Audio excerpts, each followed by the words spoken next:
நமஸ்காரம்.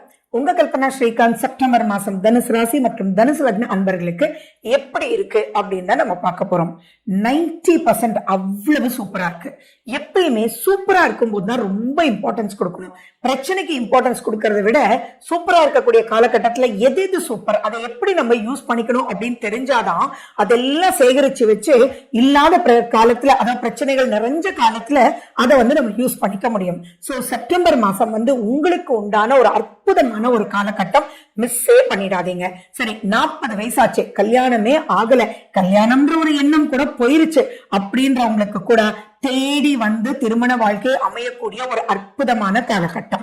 சரி, first marriage மட்டும் இல்ல, செகண்ட் மேரேஜ், அதனால ரொம்ப வெக்ஸ் ஆயிட்டீங்க அப்படின்ற பட்சத்துல இப்ப செகண்ட் மேரேஜ் அற்புதமா நடக்கக்கூடிய ஒரு காலகட்டம். சரி, கல்யாணம் அப்படின்னாலே இன்னைக்கு நிறைய பேருக்கு பயம் வந்துடுச்சு. அந்த அளவுதான் காலப்போக்கு போயிட்டே இருக்கு. பட் ஆனா தனுசு ராசிக்கு இப்ப அமையக்கூடிய திருமணம் ஆகட்டும், மறு திருமணம் ஆகட்டும், இப்ப உங்களை புரிஞ்சு கொள்ளக்கூடிய அற்புதமான ஒரு மனிதர் வருவார். அதனால இந்த காலகட்டத்தை மிஸ்ஸே பண்ணிடாதீங்க. 40 மார்க் தான் கோச்சாரம் அப்படின்னாலும் 40க்கு 40 மார்க்கும் கொடுக்கக்கூடிய, அப்ப 100/100 மேரேஜ் அப்படின்ற ஒரு விஷயம் சூப்பரா இருக்கும். நிறைய பேர் பாத்தீங்கன்னா ஏதோ ஒரு மனசோட போயிட்டே இருப்பீங்க, செட் ஆகுமா வேண்டாமா அப்படின்னு நிறைய கன்ஃபியூஷன் இருக்கும். இப்போ அது நல்லா செட் ஆகும் அப்படின்றத புரிஞ்சுக்கிட்டு திருமண பந்தத்துக்குள்ள நீங்க நுழைங்க. தயவு செஞ்சு மிஸ் பண்ணிடவே வேண்டாம்.